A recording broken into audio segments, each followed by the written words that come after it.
আসসালামু আলাইকুম রহমতুল্লাহি বারাকাতুহু। শেখ সালাম রহমতুল্লাহ বরকাত। শেখ, আমি আয়ারল্যান্ড থেকে বলছিলাম। আমার একটা প্রশ্ন ছিল এই নামাজের মাসাইলের ব্যাপারে। জি হ্যাঁ, বলেন। হ্যাঁ, প্রশ্নটা হচ্ছে যে আমি নার্স হিসেবে কাজ করি। তো অনেক সময় আমার আগে ঢুকতে হয়, ধরেন আমার যে ইয়ের কাজের টাইম থাকে, অনেক সময় আমার দেখা যায় যে নামাজের ওয়াক্তের আগেই আমার ঢুকতে হবে। যদি আমি নামাজে ঢুকি তখন ওই সময় আর নামাজ পড়ার আসলে সিচুয়েশন থাকে না। প্লাস আপনার হুম, এই মানে যখন আমি শেষ করি বা ফ্রি হই তখন ওই অনেক সময় ওয়াক্ত চলে যায়। এই ক্ষেত্রে কি আমি একটু আগে নামাজের ওয়াক্ত আসার আগে এ, নামাজ পড়তে পারবো? মানে আমি সবসময় করি না, মাঝে মধ্যে এটা হয় আর কি। এটাই আমার প্রশ্ন। জাজাকাল্লাহ খাইরান। আপনি একটি ফর্মুলা জানেন যে সময়ের আগে কোনো সলাৎ জায়েজ নেই, হবে না, বুঝছেন? এই ক্ষেত্রে যেটা সবচেয়ে উত্তম পন্থা এরকম পরিস্থিতিতে, সেটা দুই ওয়াক্ত জমা করা, জোহর আসর জমা করে নেওয়া আর মাগরিব এশা জমা করে নেওয়া। যদি জোহরের সময় পাচ্ছেন তো আসর পড়তে পারবো না আর, কারণ আমি কাজে ব্যস্ত হয়ে যাবো, এরকম ডিউটিতে যেখান থেকে বেরিয়ে আসা যাবে না।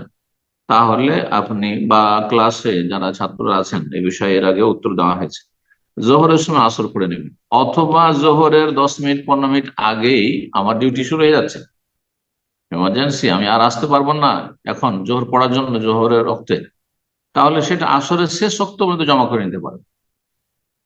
সূর্য ডুবার 10 মিনিট 15 মিনিট আগ পর্যন্ত আদায় করে নেন। জি, শেষ রক্ত পর্যন্ত আদায় করে নিতে পারে, তো জমা করে নিতে পারে সবচেয়ে ভালো। প্রথম কথা হচ্ছে যে প্রতিটি সালাত আপন আপন ওয়াক্তে ফরজ। সাধারণ অবস্থায় যদি এমন পরিস্থিতি হয় যে আমি 5 ওয়াক্ত সালাত 5 বারে পড়তে পারছি না, তাহলে জোহর আসর জমা করতে পারবেন, মাগরিবের সময় এশা পড়ে নিতে পারবেন, অথবা মাগরিবকে এশার সময় রাত্রে 10টা 10:30টায় শেষ দিকে একবার গিয়ে 11টা পড়তে পারবেন। এমনকি কিছু কিছু কিছু হলো যদি অনুত্তম, কিন্তু যদি দেখা যায় যে সেটাও হচ্ছে না, অর্ধেক রাত পার হয়ে চলে গেল, তবুও অক্ত আছে, কারণ তার অক্ত নিরুপায় ব্যক্তির জন্য ওয়াক্তে ইজতেরার হচ্ছে ফজর আজান পর্যন্ত, জি এশার। তাহলে এইরকম পরিস্থিতি আদায় করতে পারবেন। সেটাও যদি সম্ভব না হয়, তাহলে আপনি কাজ করতে করতে, আরেকটি অবস্থা হচ্ছে যে কাজ করতে করতে জোরে নাই জোরে উপস্থিত করতে হবে, এই সারাতে যতটা করতে পারলেন কাজ করতে করতে, কাজ করার ফাঁকে সুন্নত পড়লেন না আপনি, কোনো প্রয়োজন নেই সেখানে, শুধু ফরজ 4 রাকাত পড়ার জন্য 5 মিনিট। যারা সিগারেট খোর, তাদের সিগারেট খাওয়ার জন্য তাদেরকে সময় দিচ্ছে, হ্যাঁ, বিভিন্ন কাজের জন্য তাদের সময় দিচ্ছে, টয়লেট যাওয়ার জন্য সময় দিচ্ছে, তা আপনাকে সলাৎ পড়ার জন্য একটু সময় দিবেন না? যে 4 রাকাত সলাৎ আদায় করবেন, 8 মিনিট লাগবে হয়তো, 8 মিনিটে সর্বনিম্ন সলাৎ আদায় হয়ে যাবে, জোহরের আসরের।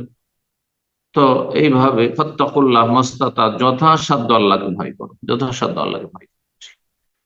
বারাকাল্লাহ ফিক।